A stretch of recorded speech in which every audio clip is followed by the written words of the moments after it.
Good news can often get overlooked or buried by the negative in our everyday lives. So let's change that. I'm Adrianna. And I'm Wyatt. We're just two ordinary people without any special qualifications or anything, trying to navigate life. We invite you to join us as we share wholesome stories, news articles of hope, and ideas about how we can all make the world just a little bit brighter. We are uplifting positive stories.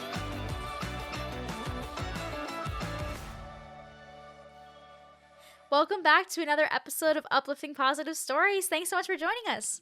Today is all about the laughs. Today's all about the laughs. We're talking about the power of laughter, which sounds cliche saying that laughter is the best medicine, but it truly is, I think. I think that we underestimate how the power of laughter can really make our lives that much brighter in our everyday. So both being able to laugh at ourselves, being able to laugh at weird situations that happen, and just kind of overall just having a lighthearted spirit about things. Or even bad situations. Yeah, sometimes you can make the bad funny if you just kind of roll with it. Not always, but sometimes. I know from experience working as a wedding videographer that the brides that have weird bad things kind of happen and just roll with it and kind of go, okay, well, that's a thing that just happened. We're going to keep going. Tend to have the best days. And I think that can be kind of something that can carry on to other areas of life as well. That if we just kind of, with a lot of things, can just kind of laugh things off, it can make things a lot better.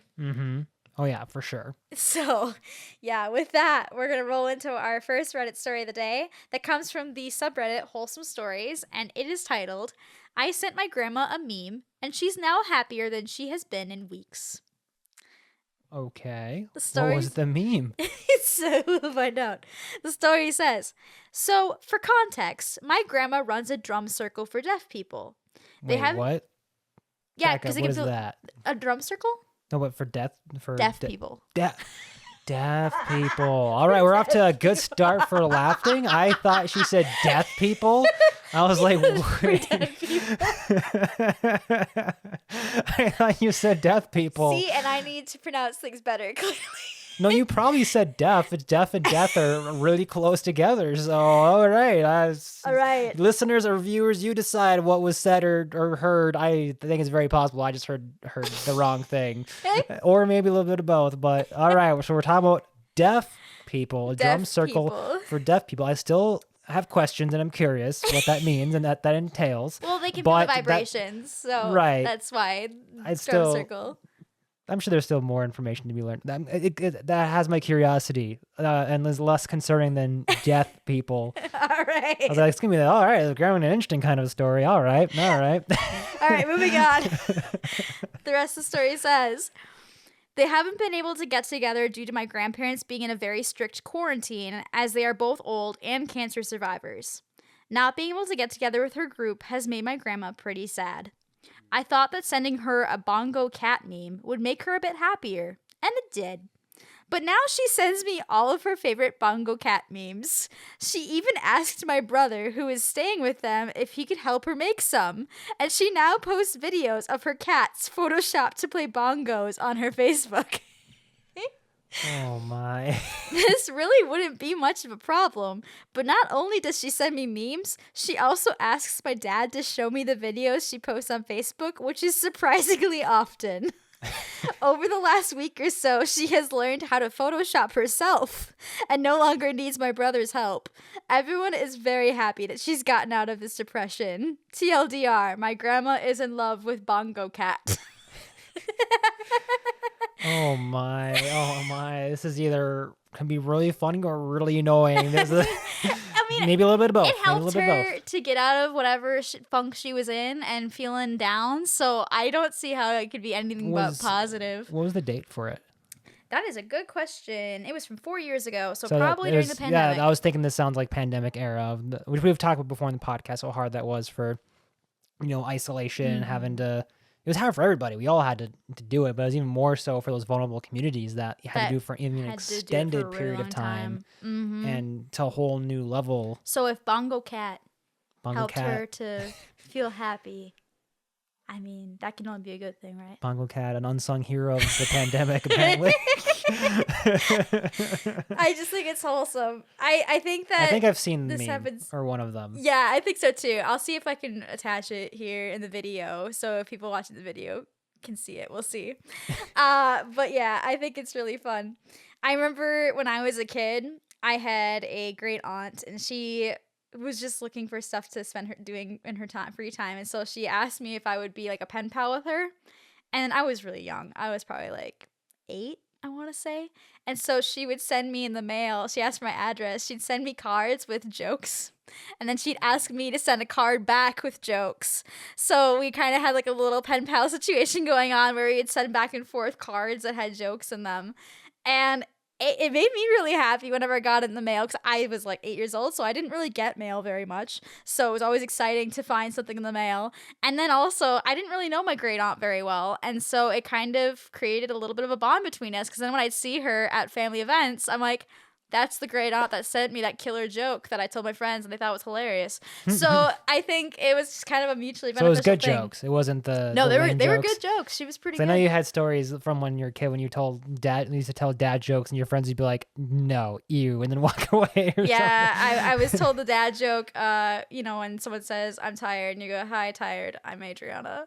You lost a friend that day. I didn't lose a friend, but they told me I wasn't allowed to sit with them after sure that joke. So That sounds like losing a friend, at least for a brief period of time.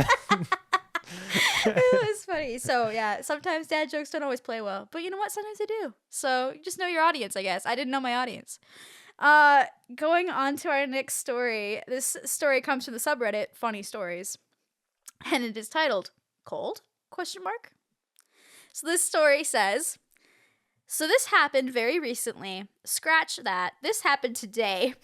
That is recently. That is They're recent. not wrong. The correction was not necessary, but all right. So I work at Burger King, and we have an app. You can use the code to get rewards like most fast food places. I was taking orders through the drive-thru, and a man came in saying he had a cold. I asked it for him to repeat himself since that's an unusual thing to say. He repeated himself, saying the same thing. A cold. I responded with, well, I hope you get better. I mean, what else do you tell someone with a cold? Then he drove off. I was super confused, thinking he was rude. I later retold my manager the story, and she laughed her butt off at me. I was so confused until she told me he meant he had a code.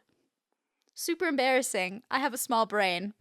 I mean, I thought you said death. Exactly. Death group rather than it death. happens to so the best of us. It happens to the best of we're us. talking the difference of like one letter.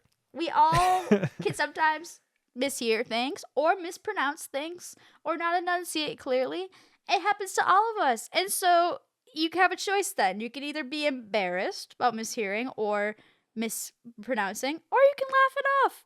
And clearly this manager is a lighthearted person because they chose to laugh and just kind of move on with it, it sounds like. And so, OP, you don't have a small brain. It happens. We're human. Well, they might have cost him a free Whopper though, so you might have been the villain of their evening. Maybe You might leave a bad Yelp but review, hopefully that but left you know what? hopefully that left him a funnier story than anything else. Like how many times when we were working at the movie theater, especially up in the ticket box, it was same rhyme and dance every single time, where someone comes up, buys a ticket, like theater through the left. Thank you, enjoy the show. And they're like, you too, and then like. Wait, you're not going to see a movie. And they like as soon as like they get past your in their peripheral vision, they shake their like, oh, that's so embarrassing. I'm like, dude, that's like the 20th time I've seen that Literally, tonight. you're Like not you're alone. it happens so all the time. often.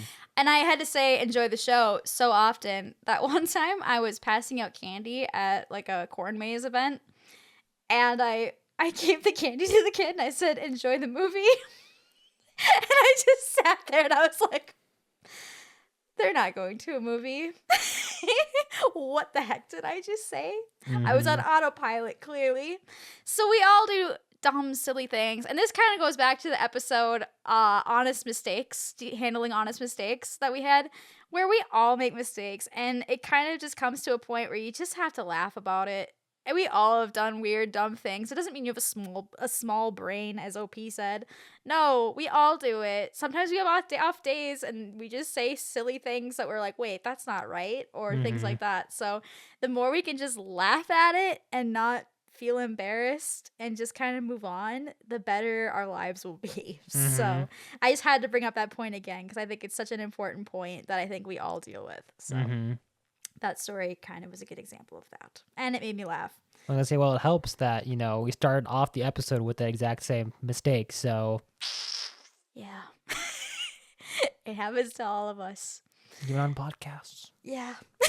So, moving ahead, our next story comes from Best of Redditor Updates. It was originally posted. Okay, last time I pulled a story from this thread, it was an emotional epic. This is not an emotional epic, but it does handle a good point that we probably should talk about. So that's why I'm including it. Okay. This story originally comes from the subreddit Off My Chest, and it is titled, "My Girlfriend Won't Stop Acting Like Smeagol from Lord of the Rings." So nice. Legend. Legend status. No, Smeagol, if you don't know Lord of the Rings, is kind of a creepy looking bald-headed creature thing with really sharp pointy teeth, and he's kind of crazy. He has a weird voice. He's the true side, original side to the Gollum character that I feel like most people are familiar with. The character of Gollum, like obsessing over a ring and like a little more like yeah, he's an odd little guy. If you really don't know, just look it up. Look up Andy Serkis's Gollum, and you'll get some pretty good clips from it. Yeah. That's the character, like weird voice, says odd things. That's basically yeah. So it's entertaining, but it's not necessarily a pleasant sound. It's not cute. I think it can be cute in short bursts. Well, that's what the story's about. So here we go. So the poster said, "Throw away for obvious reasons. This all started when my girlfriend, 21, and I, male 24, started watching the Lord of the Rings movies. Since we both had never seen them before, we have seen the first and second now. She started crawling around the house like Smeagol and Gollum." Well, that's an escalation. Since we watched the second movie. It started as a joke, but she doesn't stop. She keeps grabbing at my clothes like Gollum does in the movies, sometimes even grabbing my crotch and calling it my precious. It makes me feel super uncomfortable, and I don't know what to do.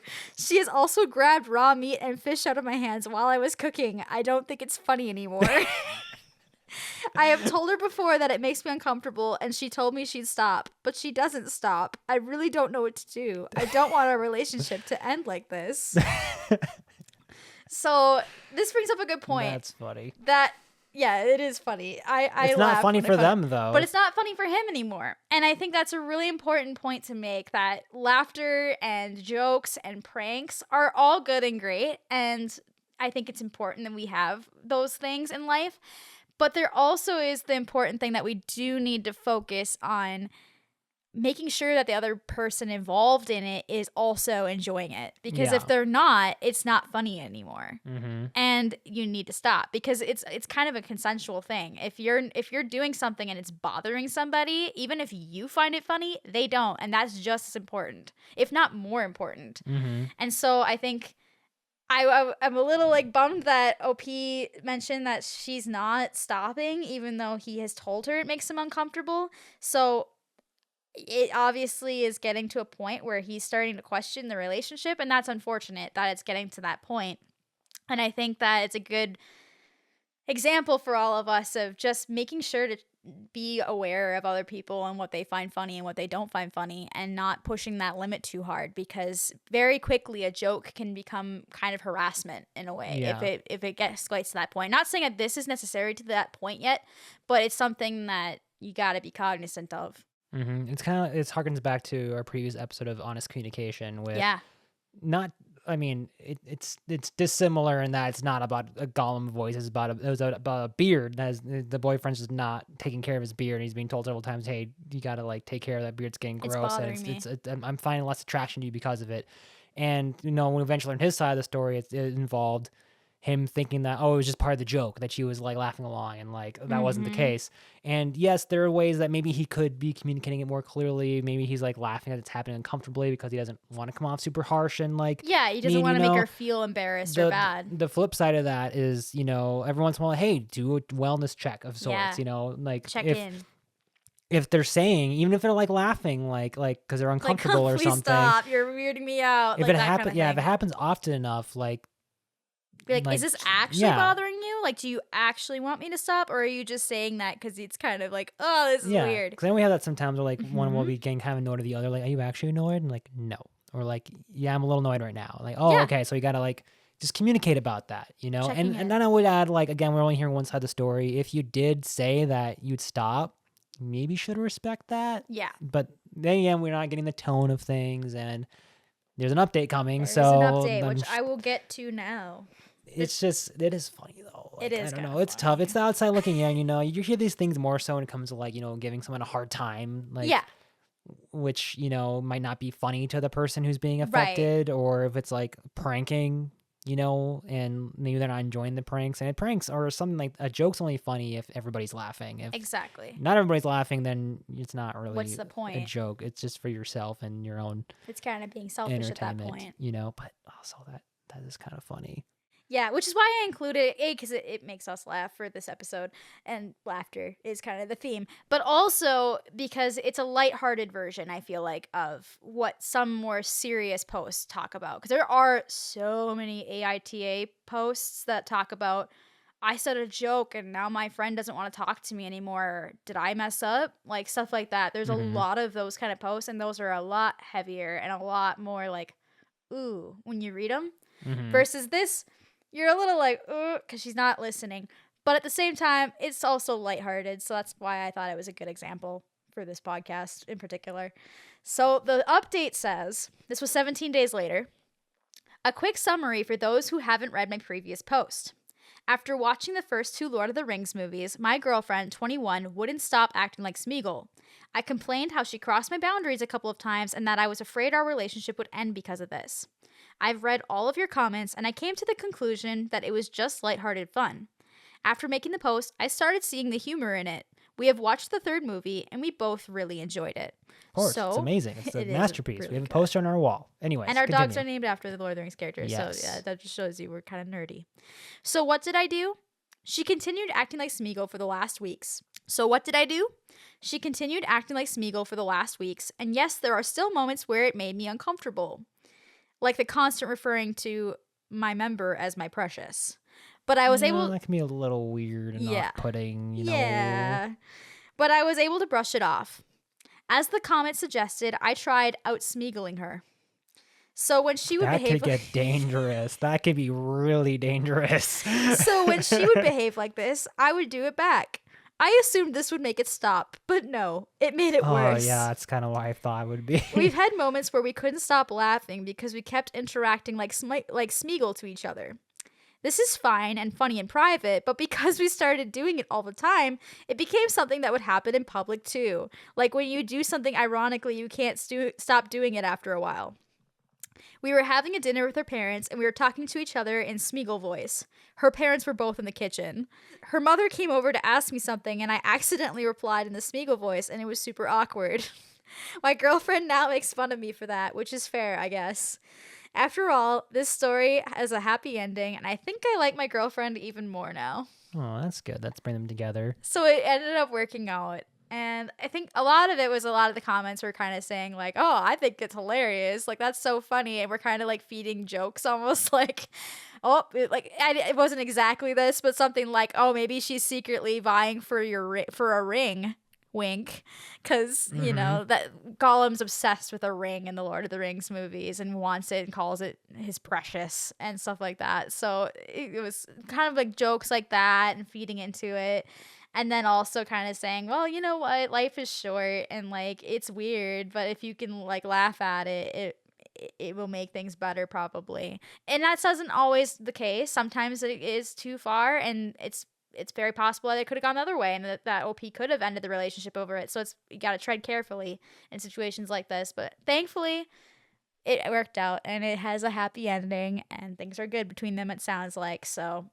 that's why it's on this podcast. It has a happy ending. What do you think are the odds that a proposal will involve a Smeagol impression of I'm sure. There were comments literally saying, like, it was funny. Someone, I think, said something along the lines of, I expect a wedding that is Lord of the Rings themed, but Frodo and Sam are the bad guys. Two of the characters. I could see, Gollum and Smeagol don't idea like. here. All right. the best man is who's the ring bearer usually, or brings forward the rings or whatever, is basically filling the role of like Frodo or something, and then is like trying to like keep it to himself, and then like they just like reach out to them to like take it. It's ridiculous, and like I don't think that would never fly at our wedding. But like if this is as serious as it sounds in terms of like, the levels of like upping each other, I could see Something them happening at the wedding. like Frodo like decides the ring is mine, and then like they like chase him down or something to take it from him. You know, like I could see something. If the escalation is real in this dynamic, I could see that happening. Yeah, it would be the most interesting wedding. Or they might do the more classical, like Lord of the Rings involvement, which is like, you know, having like an elvish style ring, or we had one couple do this at a wedding we filmed where they walked down the aisle in the Shire music, which was really cool. Music for the movie. Yeah, it was really cool. There are cool ways to weave in your interests like that into a wedding day or other events as well. So it's cool. But yeah, so I thought that was worth talking about for sure. So our next section here, usually I have a news article. This is from HuffPost. It appears that weekly they put out a best of parenting tweets kind of forum, and they have just like screenshots of the best Twitter posts or X posts from parents. So I went through several of these and I found some of my favorites.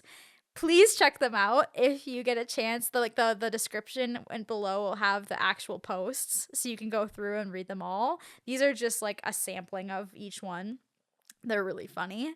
And I thought it would just be fun to leave everybody with some funny things to listen to, and they made me chuckle. So hopefully someone will chuckle at these because they're pretty funny.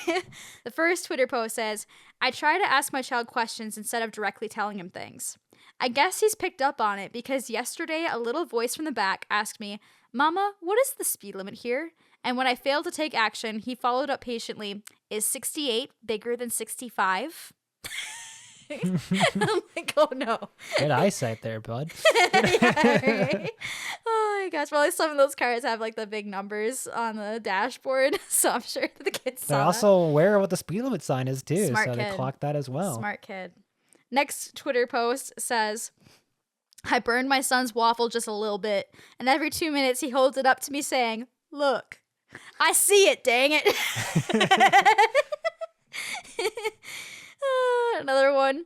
"My 17-year-old is in Germany for a month, and my 12-year-old just asked if we can repaint the upstairs, and when he gets home, pretend it's always been that way. And I was like, I love you. You are evil and brilliant. And also for reference, this is a literal example of gaslighting." Yeah, that's to say, like that's gaslighting. Oh my gosh. Oh, another one. "My daughter asked why she can't just quit school, and I told her it's against the law and they'll put me in jail. And my sweet, sweet child looked at me in the eye and said, 'I'll visit you.'" I've seen that. Yeah, I've seen that. it before, I've too. read something similar to that. It's so funny. Here's another one. "My 4-year-old just asked, 'Why did they take Pluto out of space?' And I realized we had not been clear enough when we explained Pluto used to be a planet but isn't anymore." It's so funny. Kids are so funny. The things that they I remember when say. Pluto was a planet in school. Yep. I remember I that. remember that too, but not anymore. Well, didn't they But make it's it a so planet funny. again, or is it still not a planet? I don't know. I actually don't know. We're looking up Commenters, let us know. We could look it up, but it's probably gonna change again by the time we actually like really care about it. I just think it's funny because kids sometimes just you take for granted that they understand things, and then they say something like that, and you're like, yeah, I guess that makes sense. You wouldn't understand how that works. Yeah. It's kind of funny. I mean, when we were kids, like I feel like almost every kid at one point is convinced that the sun is following them. I definitely was. Funny things like that. All right. The next one says, "We have begun introducing honey into the baby's diet now that he has passed his first birthday. And despite his general affinity for sweets, he regards this new substance with grave disapproval. The 3-year-old attempted to upsell today. 'Try it. You will like it. It is made of bees.'" All right. A couple more. "My 13-year-old told me we're never truly alone because we're always carrying 2.5 pounds of fungi, bacteria, and mites on our bodies at all times. And I've never wanted to forget something so badly before in my life." Oh, he's one of those kids, huh? That like is fascinated with weird facts And and you're wants to just share like, them. He's that kid who's like looking up, like, did you know that on average you swallow like X number of spiders per year while you sleep? Or You're like, and I you're like, was much happier please, before I knew yeah, this fact. please leave. Like, please take your facts and go. Oh man. Okay. My 3-year-old. Mommy, I want more chicken leaves for lunch. That's what she calls a chicken Caesar salad. Chicken leaves. Okay. If it gets them to eat it, sure. Chicken leaves. Our last one. Your daughter has been training the other children to cry on demand, seemingly in order to disrupt the class, is among the many things that parenting books have not prepared me for. Oh no. So they've established that this kid's a ringleader of sorts. ringleader. And that could be problematic in the future if that trend Or, continues. you know, it could be a good thing. They're a leader. You never know. Hey, I mean, I started a ringleader operation at my school. Do you remember that story? Yeah. I don't think it has the positive implications that you think it does. No, I'm saying it's funny, and I'm not crazy. I hope I'm not. It's anyway. a child version of a slave camp. No, or so labor camp. no. So when I was a kid, because kids are silly, we found there was like these giant rocks that lined the playground, and I discovered one day that one of them was busted, and on the inside was quartz. Well, I thought that those were diamonds. And so I thought I was about to become rich. So I clued in a couple of my friends in on it, and they were like, oh my gosh, there's diamonds lining the playground. We need to mine these and break them open and then go sell them. So we started like hiring kids. So let us know where the problem begins here, listeners, because to me it seems pretty clear. Like, okay, this is not a good story. We started hiring kids on the playground to take giant rocks to bust open other rocks to find said diamonds, quartz, and we would give them small cuts of it if they did this. So we would give them pieces of quartz as like payment for doing this. Pretty soon we had dozens of kids doing this to the point that the playground attendants noticed and were like, why are kids chucking giant rocks over their head at other rocks? What is happening? And shut it down. We didn't even get in trouble, I don't think. They just told us we couldn't do it anymore. And we were like, well, that's all right. We've got enough diamonds to be rich, probably. So I went to my mom and I brought all these diamonds that I thought were these quartz pieces that I thought were diamonds. And my mom's like, that's literally worth nothing. And I was so upset that I wasted a week of playground time collecting these giant pieces of quartz. I hate to tell you this, but even if it was diamonds, it's still a problematic story. I'm not proud of it, but kids say and do the darndest things. And it's just funny to me now. And we'll listen to and follow anyone with seemingly direction. So stupid, but so funny. It's those things that you look back and you just shake your head like, what was I doing? What was I doing? But you gotta laugh at it because we were all kids at one point, and I'm sure we all have done silly, weird, stupid things. And instead of waking up at 3 a.m. and thinking back and going, oh my gosh, I was so cringe, just instead laughing at it and knowing that we're not alone. Everyone did weird, cringe things when we were kids, and all we can do is laugh and move forward. So you gotta get with the program with the rest of us, where we block the cringe from our memory banks from early childhood. When we're like, oh, that was cringe, or that was cringe. That's just gone. It's just gone. That's just gone. I wish I could get to that point. Until they randomly Maybe appear. Someday. They randomly appear every once in a while. Like, wait, I did what? Or your siblings or your parents will remind you of the. Be like, you remember when you did that? Yeah, the things you done that were dumb or questionable. They make for fun stories. They make for fun stories for your significant other. That's true too. That is also true. And with that, on that note, we will end today's podcast episode. So thank you so much for joining us. If you are joining us today on YouTube, please like and subscribe. We'd love to build up this channel. Starting with if that story is problematic or not. No! or not. Maybe I'm wrong. Maybe it's actually fine. They shut it down, so. Yeah, probably not the safest thing to have kids chucking giant rocks. If you have funny stories or things that made you laugh or brighten your day or positive news articles that you want to share, please post them to our subreddit at Uplift Positive Stories, or you can email them to us directly at upliftingpositivestories@gmail.com, and we may just share them on a future podcast episode. We'd love to have your stories. So you can also join our Facebook group if you would like to at Uplifting Positive Stories as well, and you can start the conversations there. Thanks so much for joining us. We hope you'll tune in next Wednesday for our next episode. And stay positive.